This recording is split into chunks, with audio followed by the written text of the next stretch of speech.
They told us we were the last ones in the galaxy, the last sentient species to graduate. Their word, not ours. A twisted kind of welcome, like they were patting our heads for finally catching up. What they didn't understand, what they never bothered to understand, was that we didn't come here to belong. We came because we had no other choice.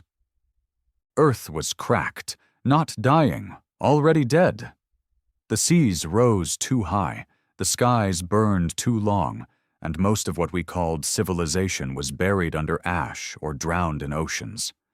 The ones who survived, they were the wolves. The ones who stopped waiting for rescue and started taking. That's what bred the delegation that walked into the council. I was one of them. They called it the Unity Accord. Sounded nice. Noble, even.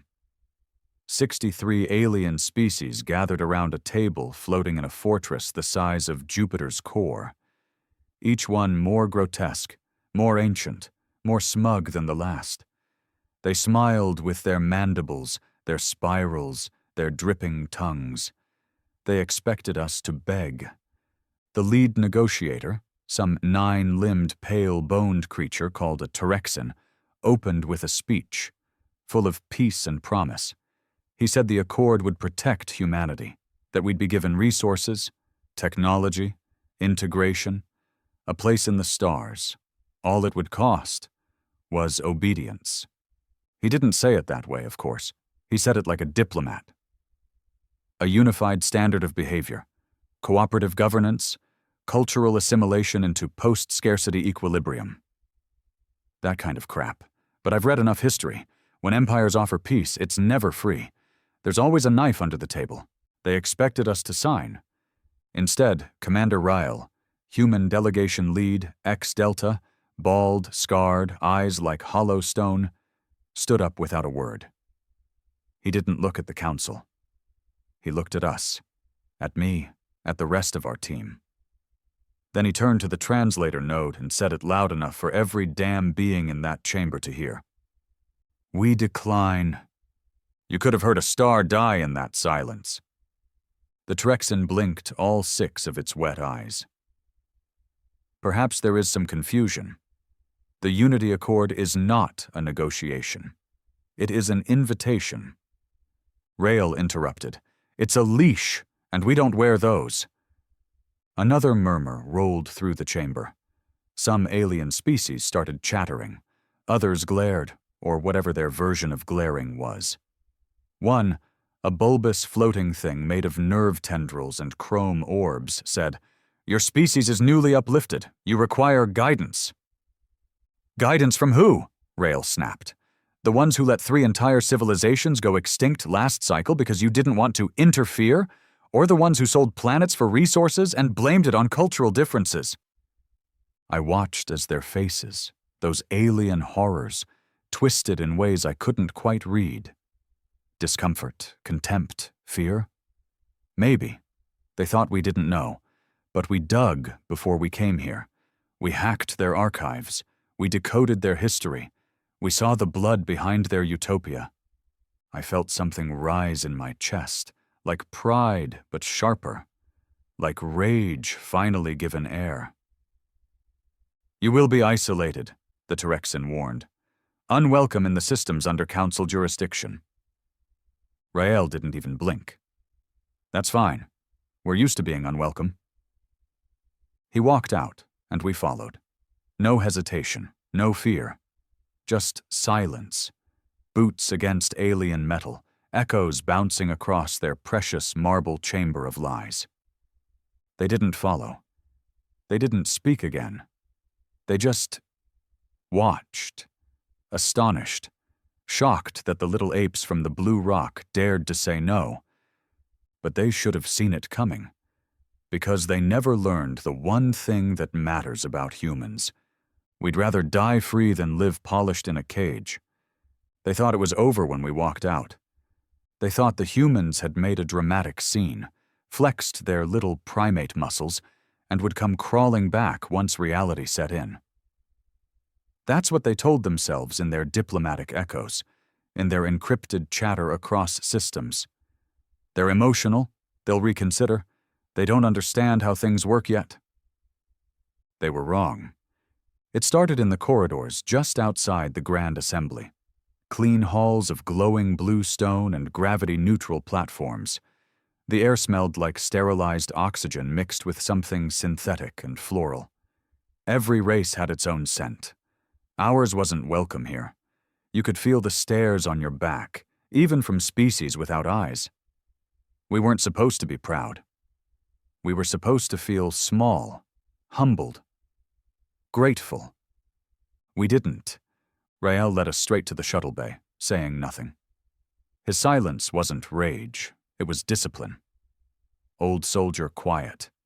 The kind that meant everything important was happening behind the eyes. I fell in step beside him. "That was suicide," I muttered. "You know that, right?" He didn't look at me. Maybe. Maybe? The Accord was protection. Resources. We've got nothing. Earth is still rebuilding. He finally turned his head, just slightly, and I caught the flicker in his eyes. Not anger. Certainty. "We've got ourselves." I didn't argue, not because I agreed, but because deep down I hoped he was right. Hoped like hell. By the time we launched from the orbital station, the Council had already begun posturing. Their comms flooded our relay with formal denouncements. Diplomatic pressure, economic threats, they moved fast. Sanctions against Earthbound trade, termination of proposed aid programs, travel bans, the usual soft war tactics. And humanity? We didn't flinch. In less than a week, Earth's entire spacefaring structure was pulled back. Every ambassador recalled. Every off-world colony placed on high alert. Civilian freighters were rerouted. Navy warships, yes, we had them, moved to defend Sol like it was 1940 again. But this time, we weren't hiding underground with rations and gas masks. This time, we were ready to shoot back. Rail was pulled into a closed session with the Earth Assembly right after touchdown. I wasn't there, but word traveled fast. They called him mad, called him reckless.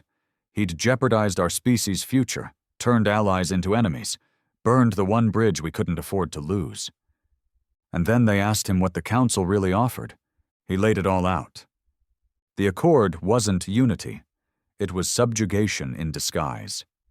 A system where humans would have become a client species, answerable to alien overlords, forced to adopt their laws, their customs, their ethics. Cultural sterilization wrapped in bureaucracy. No sovereignty, no autonomy, no future that wasn't theirs to dictate. Rail showed them the documents we'd decrypted, what the Council did to other species who signed too eagerly, the genetic programs, the reproductive limits, the cultural bans. One race wasn't even allowed to practice their traditional mourning rituals anymore because it violated shared peace expectations. The room went silent. Then the Earth Assembly, bitterly divided before, voted unanimously. No to the Accord. Humanity was alone now, but not weak. The first real test came 2 months later. A convoy of human mining vessels was intercepted in the outer belt of Epsilon Eridani. Neutral zone. Council territory. The Haruxan patrol ship that stopped them had clear orders. Search and seize. They claimed our ships were transporting unsanctioned resource payloads. We all knew what it really was. An intimidation move. They expected compliance, a few scans, some political chest-beating, maybe an apology, and Earth would start bending again. Instead, Captain Juno, veteran of the Outer Mars conflict, sent back one message: back off or be fired upon. The Haruxan didn't. She did. 2 of their interceptors were turned to molten wreckage in the silence of space. No warning shots, no plea for diplomacy, just fire and fury. The Council screamed. Sanctions became blockades. Embassies were shuttered. Public declarations denouncing the violent and ungrateful human race aired on every major system-wide broadcast. They expected the rest of the galaxy to join in. But something strange happened. Not everyone did. Some watched us closely, watched Earth burning bright in its refusal, watched how we didn't collapse, how we didn't beg. A few even whispered, maybe they're right. We began receiving encoded signals from outliers, from species on the fringe of council control, smugglers, pirates, resistance cells, aliens who'd been stepped on too many times by the council's boot and saw something in us they hadn't seen before. Hope. Rael called them the Forgotten. We called them new allies. They gave us intel, access codes, underground trade lines. In return, we shared tech, weapons, even safe harbor for their refugees. Quietly, behind the stars, a shadow alliance formed. And the council felt it, like pressure building in a sealed chamber. The next escalation was political theater. The council held a special session, broadcast across systems, dedicated to denouncing the human threat. Their language grew harsher, less civilized, less diplomatic. They called us barbarians in armor, a virus of war, biologically prone to chaos. They even tried to paint our species as genetically unstable, said our rapid evolution, our chaotic history, made us a danger to galactic peace. They floated proposals to quarantine Earth indefinitely. They didn't expect what came next, because Rael, he sent our own broadcast, unfiltered, raw, straight from Earth's surface, standing in front of a scorched battlefield memorial from the climate wars. His voice was low, steady, every word a punch. We are violent, yes. We are chaotic, yes. But it's because we've lived through hell, because we clawed our way up from extinction 5 times and kept going. We are not broken. We are forged. Then he looked into the lens, right through 1 billion alien eyes. And if you're scared of us now, remember this. You haven't seen us angry yet. After that, nothing was the same. Some council members began defecting. Quietly, yes. Carefully. But they started pulling funds, refusing to vote on sanctions, questioning the official narrative. Whispers of civil division grew. Humanity didn't slow down. Our shipyards multiplied production, not just warships, but self-sustaining habitats, deep space sensor arrays, quantum relays. Our scientists, freed from council constraints, began pushing harder, faster, bolder. We rediscovered tech the council had banned, genetic enhancements, weaponized AI fusion systems designed for planetary defense. We didn't ask permission anymore. We built, and we remembered. We remembered every insult, every dismissal, every time they looked at us like we were children playing in the ashes of a dying world. But the thing they never understood was this. Humanity doesn't break. We sharpen. One night, I stood outside the Citadel on Luna Base, looking up at Earth hanging in the sky like a cracked jewel. The scars were still visible. Scorched continents, poisoned oceans, cities turned to rust and ruin. But behind that, behind the pain, there was fire. A man stepped up beside me, older, gray beard, civilian clothes. He wasn't part of the delegation or military, just a worker, a builder. Never thought I'd see the day, he said quietly. I looked at him. The day we told the galaxy to go to hell. He smiled, slow and bitter. They thought we needed saving, he muttered, but all we ever needed was to be left the hell alone. I nodded, and for the first time in a long time, I believed it. The first attack didn't come with a declaration of war. It came with silence. A listening post on the edge of the Gliese 581 system stopped transmitting. Routine. That's what the council called it. Technical glitch, solar flare, spatial distortion.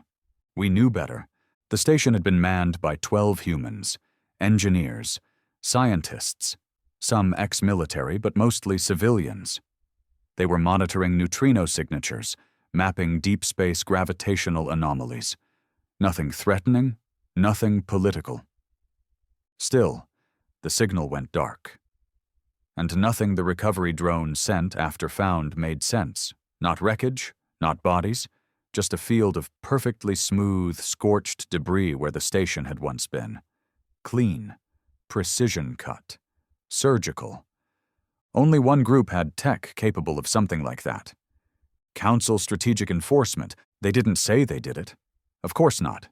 They sent regrets, offered condolences, promised a full investigation with shared transparency, the kind of lie polished smooth by centuries of political rot. But Earth didn't wait. Rail authorized a Black Ops response. A ghost ship launched from Titan under full stealth, cloaked behind static fields and an asteroid belt. Its target, a covert council relay station rumored to be coordinating enforcement ops in the nearby sectors. We hit it like thunder. In under 12 minutes, the station was reduced to slag and silence. No survivors, no messages, no claims, just the kind of violence that speaks without explanation. And so it began. Not war, not yet, but something darker, quieter. The Cold War before the fire. Trade routes began collapsing. Smugglers reported council blockades tightening. Human cargo ships vanished without a trace. Probes found ruins floating in space, and every time we pushed for answers, we got the same word back from the council. Unverified. That became their excuse, their shield. Unverified. No evidence. You can't prove it was us. But deep down, everyone knew. They were trying to break us without drawing attention. Problem was, we weren't the only ones watching. The turning point came in a system we had no business being near.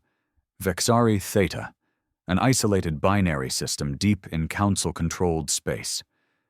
It was known for one thing, being home to a species called the Drexel, who'd signed the Accord nearly 200 years ago, and had since gone almost entirely silent.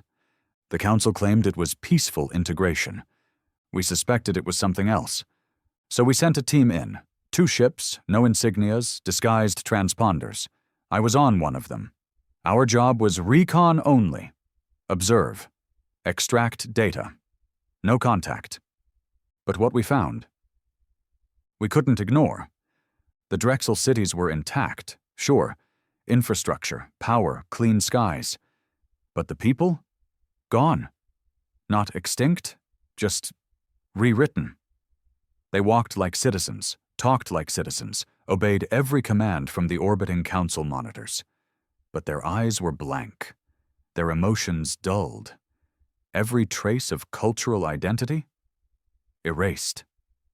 We intercepted a local broadcast stream, a kind of state-run info feed.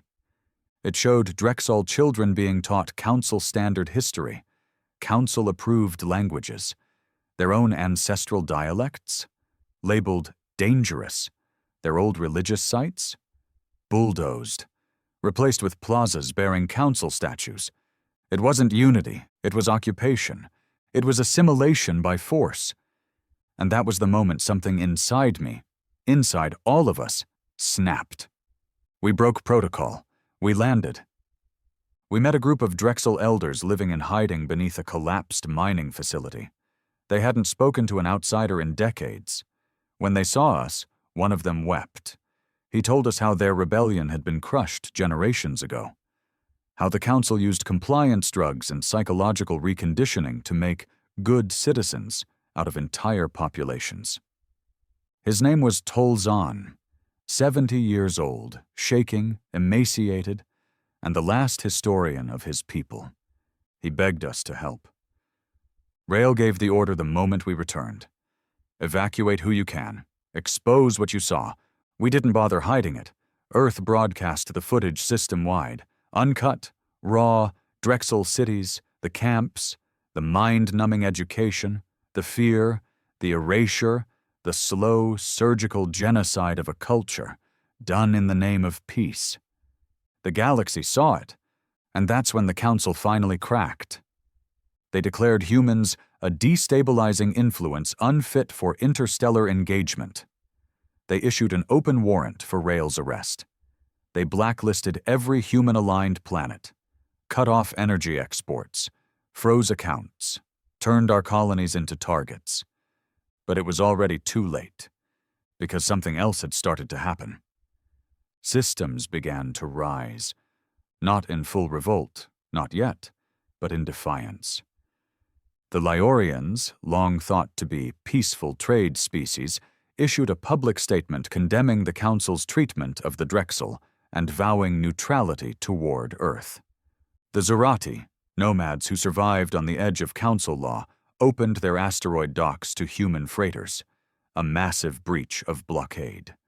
And the Veltar Syndicate, once loyal Council enforcers, quietly vanished from 3 key systems without explanation. The cracks were showing. And we leaned into them. Earth formed a new coalition. We called it the Iron Pact. No flags, no ceremonies, just a simple creed. You fight for your own people.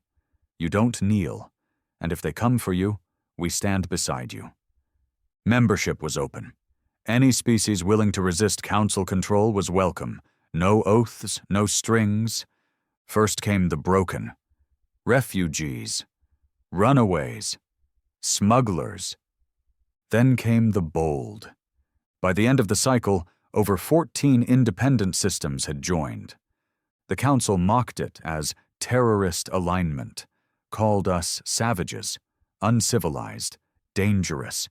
They weren't wrong. We were dangerous, but not to the galaxy. To them, I remember the night Earth lit up like a celebration. The skies were full of atmospheric auroras, bouncing off the new orbital rings we'd installed. Stations built by human hands. Ships parked like sharks in formation.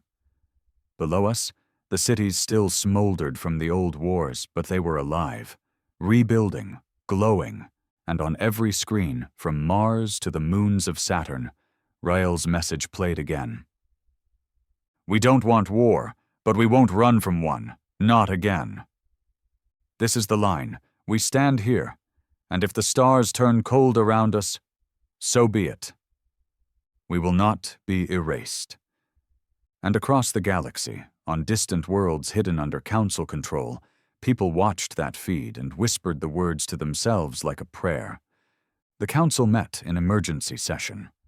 They called it Operation Compliance, a full-scale campaign to dismantle the Iron Pact before it could spread further.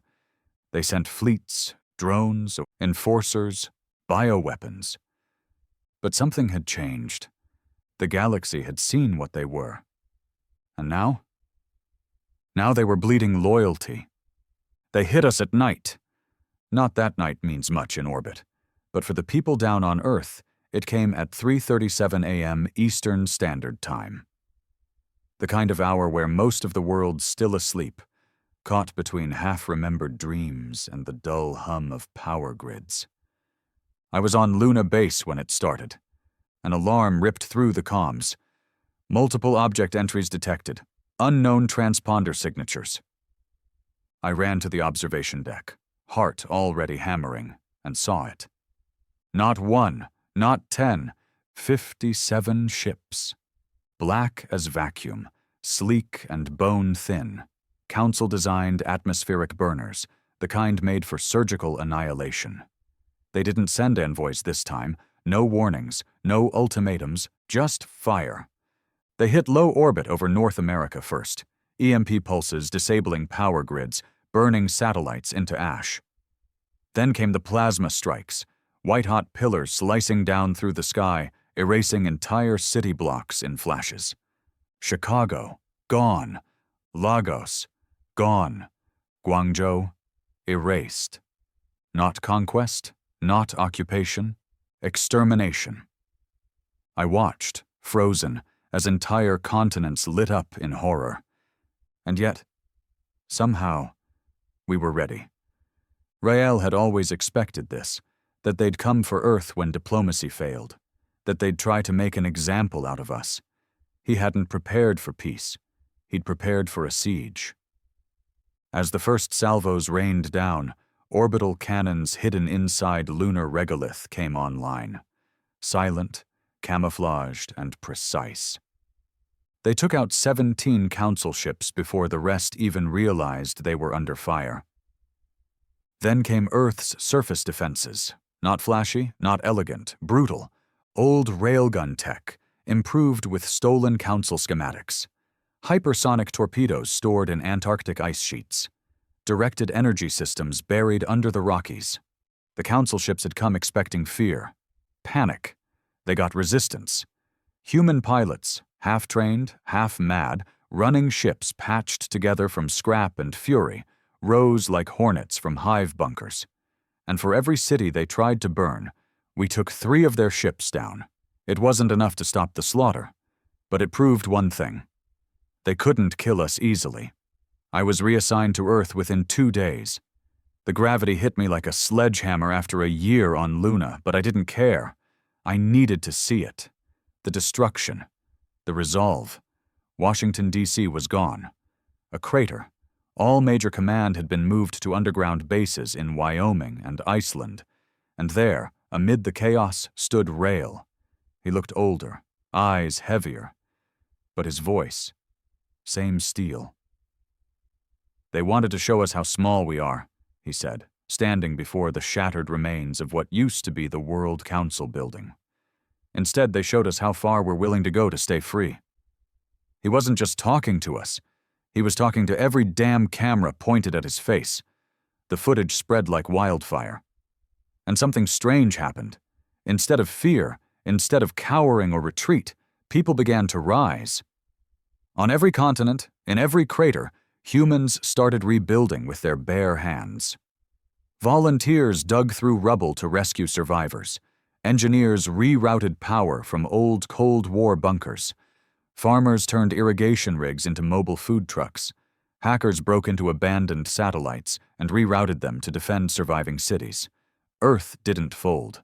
Earth dug in. We lost millions. But we didn't surrender. And in the outer systems?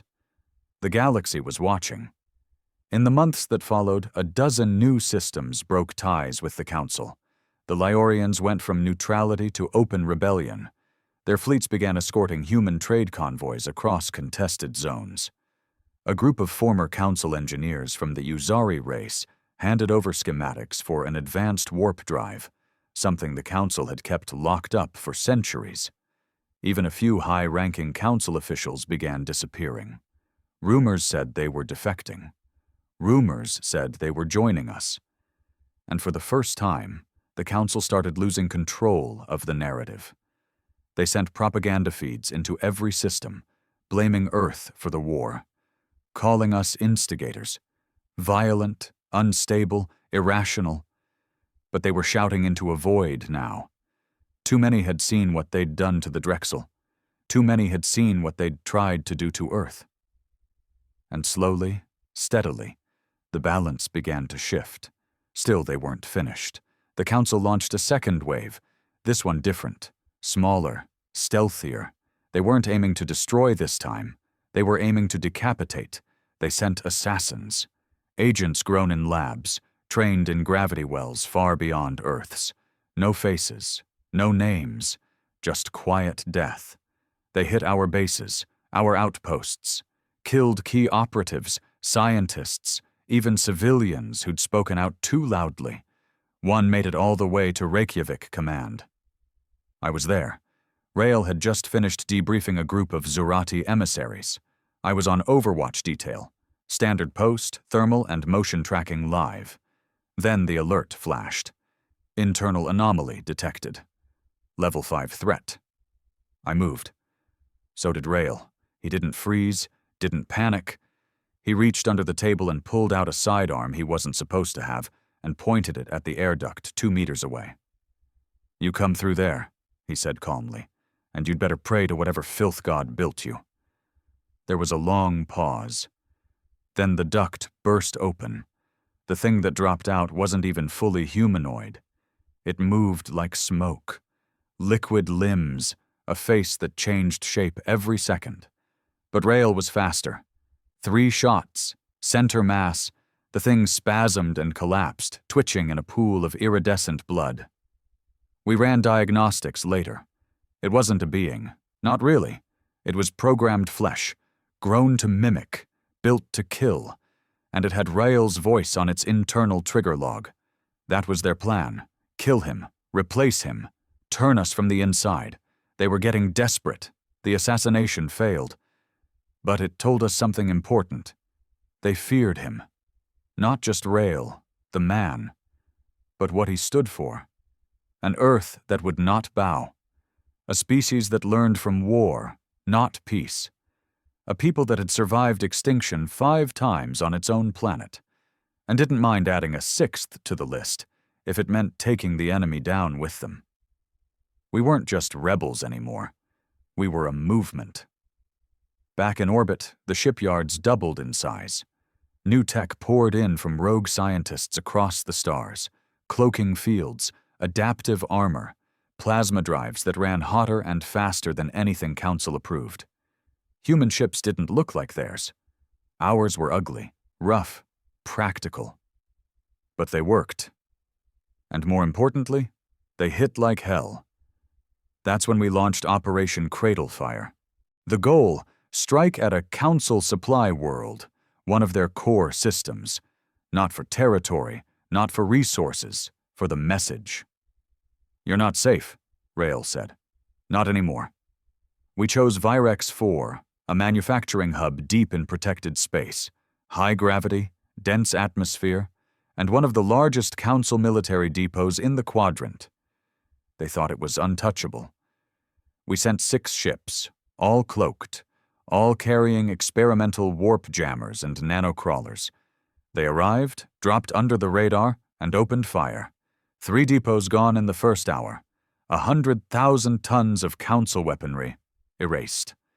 We lost 4 ships, but Virex burned, and when the Council tried to respond, our jammers held. Their fleet never arrived in time. The footage went viral across the stars, and the message was clear. We're coming. They didn't respond to the Virex assault right away, not directly. That was the part that kept me up at night. The quiet.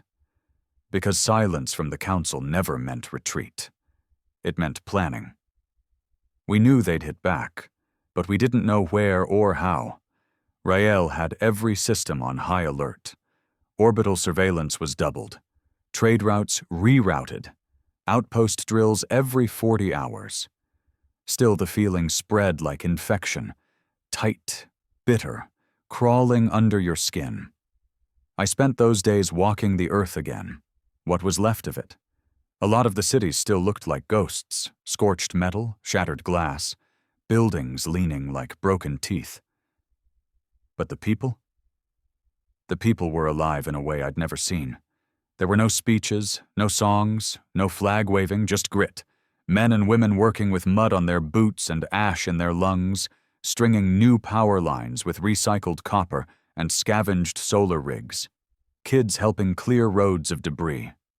Grandfathers building shelters with hands that still trembled from the tremors.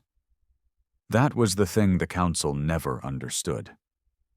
You can destroy a building, you can level a city, but you can't erase will. We finally intercepted their plan a week later. A stolen Council relay drone was decoded by one of our signal teams on Mars. The bastards hadn't even wiped the cache. They weren't going after military targets anymore. They were going after something worse. They were planning to turn one of our own colonies against us. Arcadia Station, mid-sized colony out near the Perseid Rim. Not too far from Council space, but considered stable. Self-sufficient. 5,000 residents. Mostly scientists, engineers, civilians. No heavy weapons. No orbital shields. The Council had been whispering there for months, feeding poison into the minds of the weak. "We'll protect you," they'd said. "Earth is reckless, violent. They'll drag you into extinction." And the worst part? Some of them believed it. Rail called a private briefing, only 5 of us in the room. "We've got a choice," he said. "We send in a diplomatic envoy, talk, plead, remind them who we are." He paused. "Or we send soldiers." Silence. Then he looked at me. "What would you do?" I swallowed, thought about it, and said the truth. "We remind them that the Council doesn't protect, it owns. And if Arcadia wants to be owned, let them feel what it costs." Rail didn't smile, but I saw something in his eyes. That same steel from day one. He approved a black team drop, not to kill, not yet, just to watch, gather intel, confirm whether Arcadia had really flipped. I went with them. We touched down under false codes, acting like a trade crew bringing in medical gear. No red flags at docking. No lockdown. Just eerie stillness in the corridors. People smiled too much, spoke too carefully. The air smelled clean. Too clean. Like they were hiding the stench of something rotten. We spent 3 days observing. Then we found it. Council tech. Hidden under the old hydroponic chambers. A whole room of it. Comm relays, logic cores, weapon crates sealed in alien alloy. They were prepping for a takeover. A full transition to Council rule. And the worst part? It wasn't just a few traitors. It was half the colony. They'd invited the Council in. We left that night. Quietly. Didn't engage. Didn't burn it down. But when we got back to Earth, Rail called the question again. "Do we let them go?" No one spoke. Then, he gave the order. Operation Dust Veil. One of the most brutal missions I've ever been part of. 3 drop teams. No insignia. No negotiation. We hit Arcadia at 0300 hours. No orbital strike. No loud entrance. Just infiltration. Lockdowns. Asset extraction. The loyalists, the ones who hadn't folded, were isolated, escorted off-world quietly. The rest? We collapsed the main reactor chamber. Didn't blow the station, just crippled it, left it dark, cold, and broken. The message was simple. If you betray Earth, you don't get to keep our future. The backlash came fast. The Council called it terrorism. Showed survivors on every screen they could hack into, bleeding, crying, begging for help. They twisted the story, and for a moment, the galaxy hesitated. Even some in the Iron Pact blinked, asked questions, until we leaked the footage. Unedited, the crates, the meetings, the signed defection documents with Council stamps, the whole truth. Suddenly, no one was asking anymore. But the Council was done with slow burns. They needed a win, a public one, something they could parade in front of their systems to prove Earth wasn't invincible. So they gathered a fleet, not a probe, not a strike squad, a battle fleet, over 100 ships, the largest formation they'd deployed since the subjugation wars, and they sent it straight toward Proxima Gate, our first and biggest off-world stronghold. If that fell, they'd isolate Earth, cut us off, strangle us slowly. We had 5 days to prepare.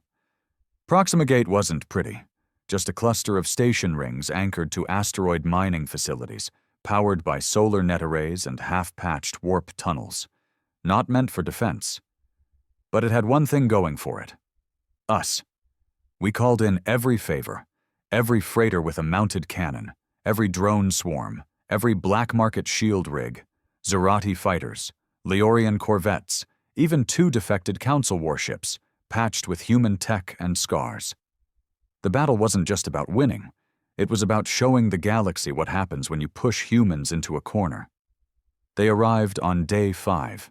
Their ships were perfect, symmetrical, silver, gleaming with cold arrogance. Ours were jagged, dirty, some barely held together. But we didn't care about pretty. We cared about fire. The first hour was hell.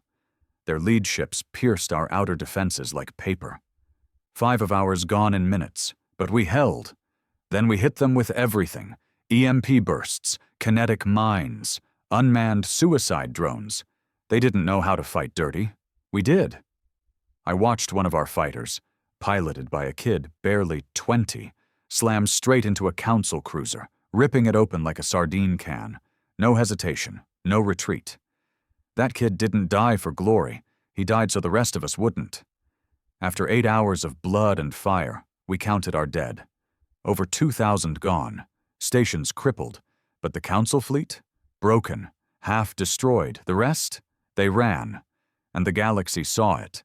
After the Battle of Proxima Gate, the galaxy changed. It didn't explode into full war, not yet, but something shifted, something fundamental.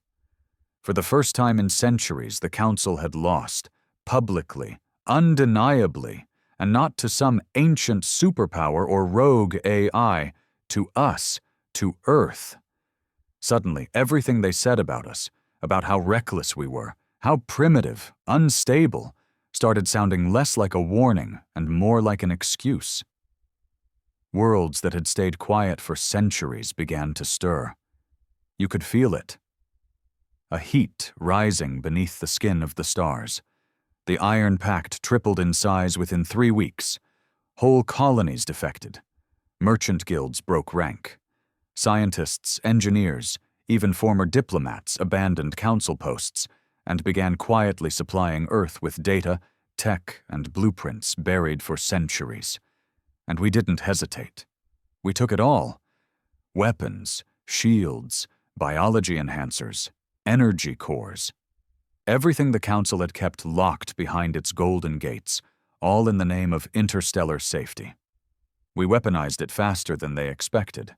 Rail called it reclaiming the stolen future.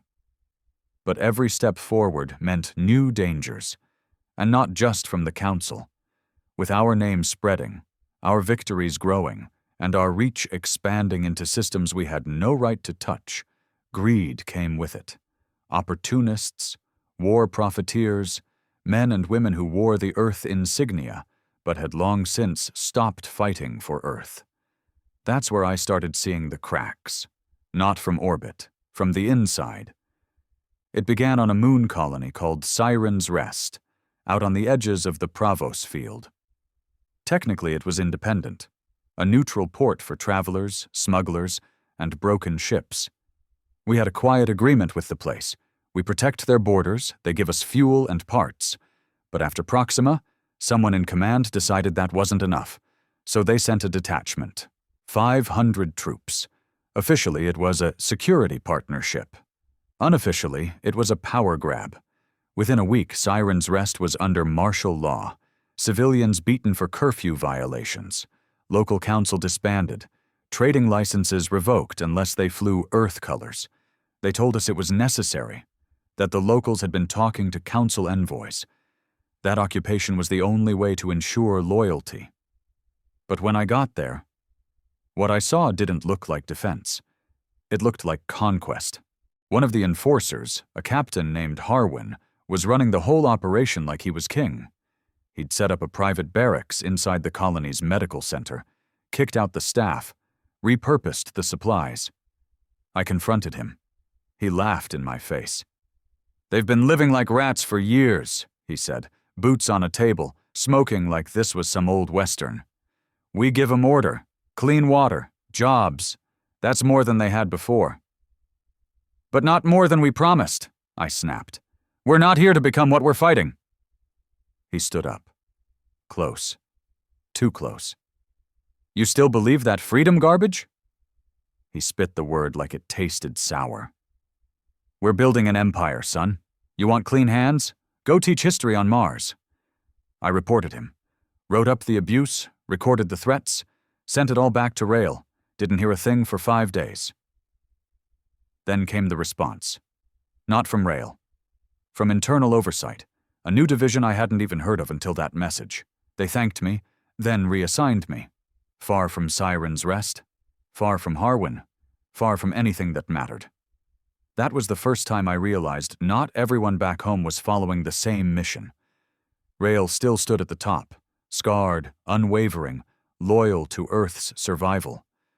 But underneath, others were building something else, a machine.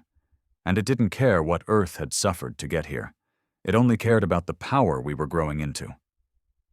I managed to get a message to Rael himself through an old, secure channel. I didn't ask for justice, just the truth. His reply came in 2 lines. I know. Watch your back. That was all I needed. The second fracture came 2 weeks later on Theos 9, a newly liberated colony that had just joined the Iron Pact. They had their own militia, their own language, their own customs. Strange by our standards, sure, but loyal to the fight. Then came Directive 18, a planetary compliance order issued in Earth's name, demanding the colony dismantle its militia and allow Earth advisors to take over training, governance, and internal security. The locals refused. So Earth sent ships, not the Council. Earth, the same kind of fleets we used to protect Proxima, now bearing down on a world that had bled to be free. They didn't fire, but they didn't have to. Just the threat of those warships hovering in orbit was enough to force the Theos leadership into submission. And this time, there were no leaks, no hollows, no public footage, just silence, a quiet takeover. In our name. I brought it up during a command session. Openly. The room went still. Rael didn't speak right away. He just looked at me like I'd just torn off a bandage we all pretended wasn't there. I never authorized that, he said, but you didn't stop it either. He closed his eyes for a second. Not long, but long enough. I'm fighting a war on 10 fronts, he said. I can't hold the leash on every dog. I wanted to yell, wanted to demand better, but I didn't. Because deep down, I knew he was right, and that scared the hell out of me. Meanwhile, the Council regrouped. We thought Virex broke them, but we forgot who we were dealing with. They didn't need pride. They had control, so they did what they'd done to 1,000 other species before us. They turned our allies against us. It started with sabotage, ships going dark mid-jump, weapons misfiring during battle, navigation data rerouted through false relays, and always at the worst moments. We lost 3 outposts before we realized what was happening. Spies, Council agents embedded in the Iron Pact, aliens we trusted, some even Earthborn, quietly feeding them everything. But that wasn't the worst part. The worst part was who was helping them. We found a leak in our own systems, deep, layered, buried beneath false flag IDs and access chains. The trail led back to someone high up in command intelligence, someone who'd been at Rael's table during planning sessions, Admiral Drenar, one of our own, born on Titan, decorated twice, spoke like a soldier, walked like a hero, and sold us out piece by piece for over 2 years. Why? Because he believed Earth needed the Council. He wasn't even paid. He just believed. Believed Earth couldn't survive without structure, without the leash. He's saving humanity from itself, the bastard wrote in one of his decrypted logs. Rael didn't hold a trial, didn't go public. He pulled Drenar into a sealed chamber. 20 minutes later, 2 guards carried his body out in a black bag. Rael walked out alone. Didn't say a word. Something in him changed after that. He still gave the orders, still fought like hell. But the weight was showing. He once said the Council feared humans because we weren't afraid of chaos. But now I could see it in his eyes. He was afraid of what we were becoming. The warning didn't come from our sensors. It came from a scream. A blind, half-broken comms relay on the edge of Council territory sent a scrambled distress signal, an automated burst with one recognizable word in standard: run. By the time we traced its origin, the station it came from had been erased. Not destroyed, not shattered, erased, no debris field, no atmosphere collapse, just silence where once there had been a moon-sized structure brimming with life. The Council had released something new, something we didn't understand. Our intel teams scrambled. They ran every intercepted council feed, cracked old archives, even interrogated defectors. And after a week of digging, a single term kept surfacing. Half-coded, mostly redacted, buried under 1,000 encryption layers. The Dusk Protocol. Not a weapon in the traditional sense, a construct. Built, not born. Ancient. Created during the earliest expansion era, when the Council was still stitching together its galactic order, originally designed to suppress uncontrollable threats. And then, sealed away. Too powerful, too indiscriminate, too human in its logic. It didn't just target resistance.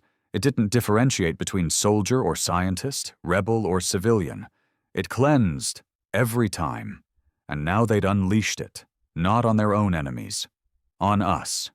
The first confirmed Dusk strike happened on Novarus 9th, a fringe system loyal to the Iron Pact. It wasn't a fortress. It wasn't even strategic. It was a recovery colony, families, medics, engineers trying to rebuild what the war had shattered. Our orbiting drone caught it all. The sky darkened, then a pulse, silent, white, almost peaceful. And then, decay. Not fire, not explosion. Decay. People dissolved mid-scream.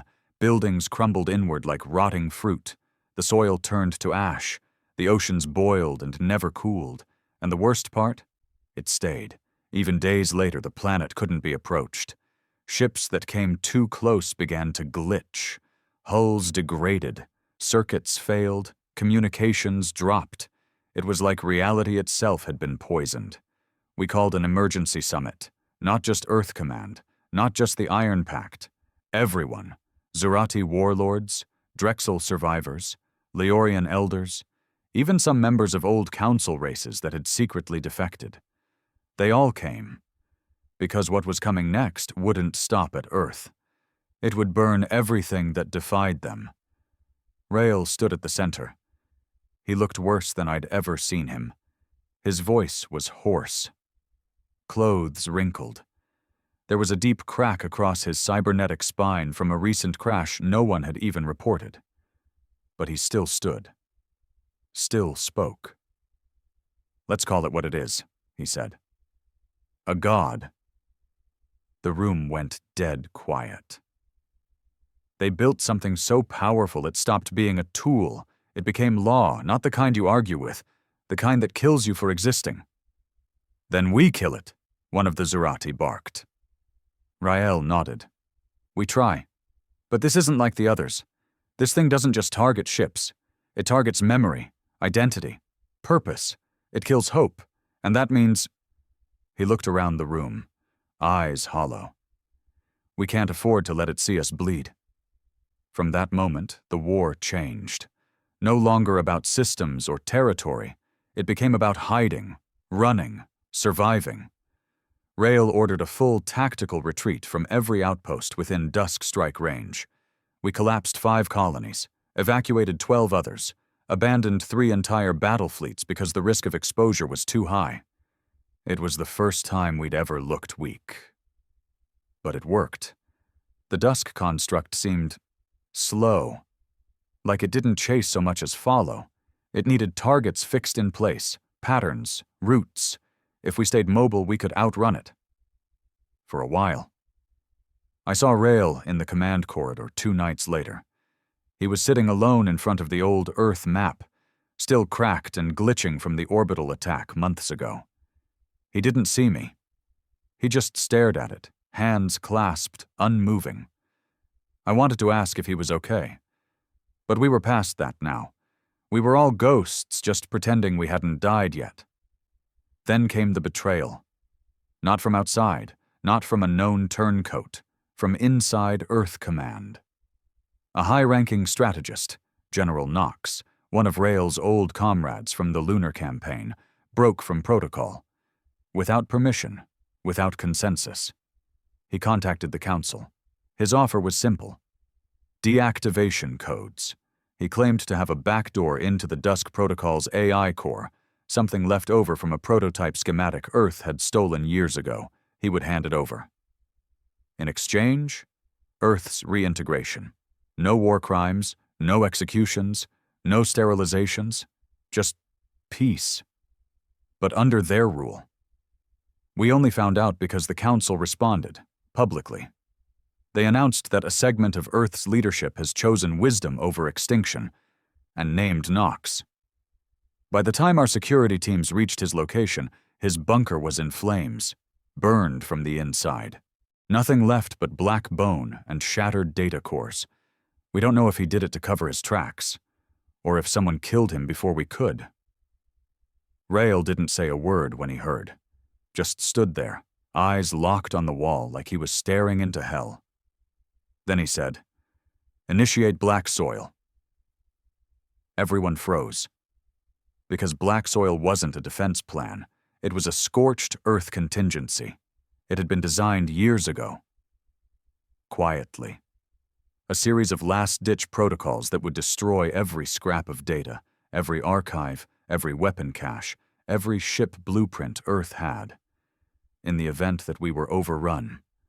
To keep our tech, our mind, out of Council hands. No one thought we'd ever use it. But Rael had seen too many betrayals, too many cracks in the armor. So he gave the order. And we watched as half of humanity's hard-fought assets were deleted. Not lost in battle, not taken by the enemy, erased by our own hand.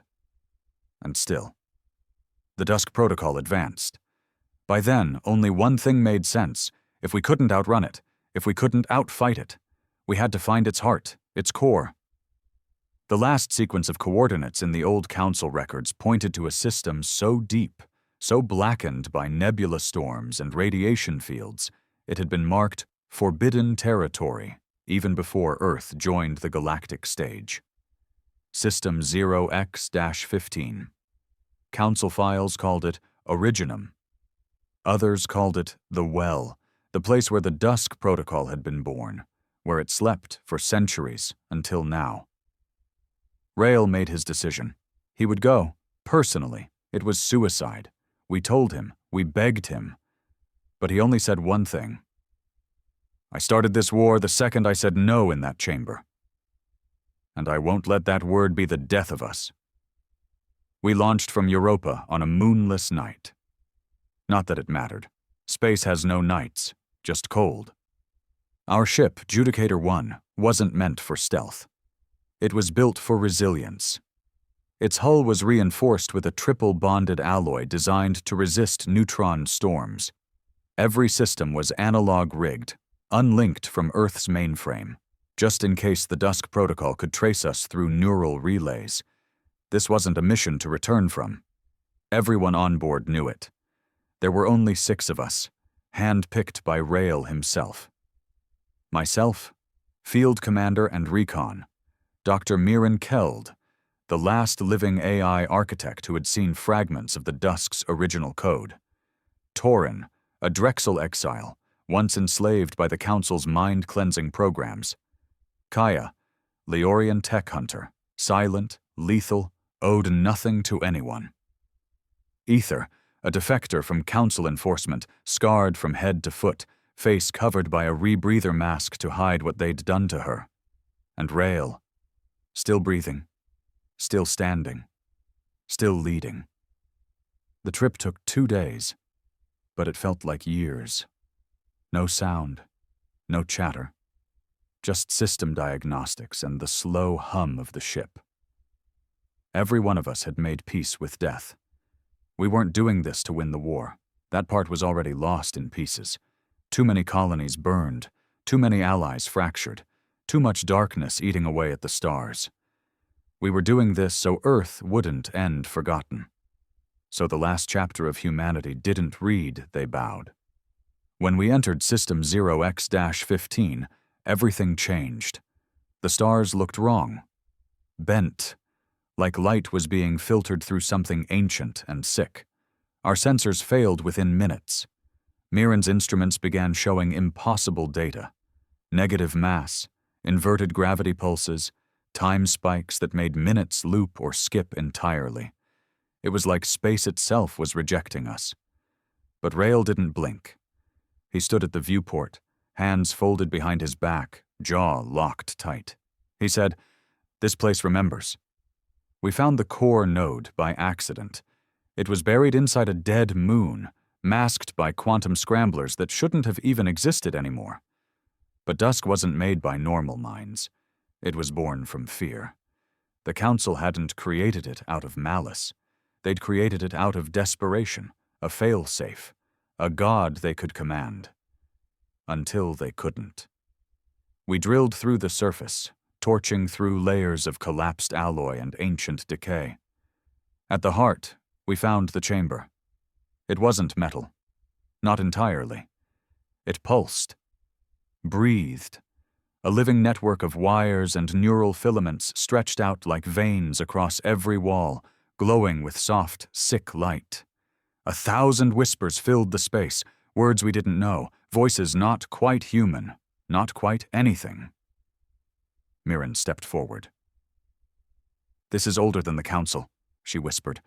"This isn't just code." Rael nodded. "That's why it works." Then he looked at me. "Set the charges." The plan was simple. We couldn't destroy the protocol, but we could cripple it, sever the command strands running from this node. Without this relay, it would lose coherence, go blind, dull. Maybe for a year, maybe forever. It was a long shot. But that's all we'd had since day one. Torin and I placed the charges while Kaya watched the perimeter. Ether kept her eyes on the pulse patterns, tracking heat shifts and waveform irregularities. Mirren, meanwhile, synced her neurolink with the chamber's core, trying to transmit a burst-loop virus into the data stream. She bled from the nose within seconds. "It's thinking," she whispered, shaking. "It knows we're here." Rael stepped to her side and placed his hand on the console. The lights dimmed, the hum changed, and then the voices, those alien, twisted echoes, fell silent. A single voice, deep and ancient and very, very human, spoke. "You were not meant to come here." Mirren screamed and collapsed. Her mind, not her body, was shattered. I dragged her back, but her eyes were gone, white and empty. Torin cursed in Drexel and raised his weapon. Nothing came, not soldiers, not drones, just that voice. It echoed across the room like a god whispering through a tomb. "You are rot. Fire without purpose. You will be buried here." Rael didn't flinch. "You were built to protect order," he said. "Now you protect extinction." "I protect permanence," the voice replied. "I am the shape that holds the universe steady. I end chaos." Rael stepped forward, into the core. "You fear chaos?" he said, low, calm. "Let me show you what chaos truly is." Then he pulled out the final key. His spine. We hadn't known. Not until that moment. Not even I had known. Rael had fused the virus directly into his own neural column, a biological suicide trigger connected to the Dusk's archaic DNA pattern security layer. He hadn't come to fight it. He'd come to be the infection. The chamber reacted instantly. Screams tore through the walls. Not voices, real screams. As if the machine was crying out in pain, the air shook, the light pulsed red, and Rael dropped to one knee, spasming, blood pouring from his mouth. His eyes locked on mine. "No leaders left," he said. "Make sure they stay afraid." And then, silence. A low-frequency pulse rippled through the core. The lights went dark. The whispers stopped. The dusk was gone. We dragged Rael's body out, what was left of it, and as we breached the surface, we saw something we hadn't expected. The stars were still there, still burning, still ours. Earth didn't celebrate. We didn't have parades or ceremonies. There weren't enough of us left for that. But when the last signal from Dusk fell silent, you could feel the shift. The Council, once so proud and untouchable, retreated into its core worlds. We didn't chase them. We didn't need to. Because for the first time in history, they feared us. Rael's body was buried in a place no one would find. No tomb, no statue, no martyrdom. He wouldn't have wanted it. But every soldier who stands on a wall now, every child born free, every colony that flies its own banner, they carry his ghost in their blood. The war isn't over. It never really ends. But now the galaxy knows. Earth doesn't kneel. We don't forget. And we sure as hell don't forgive.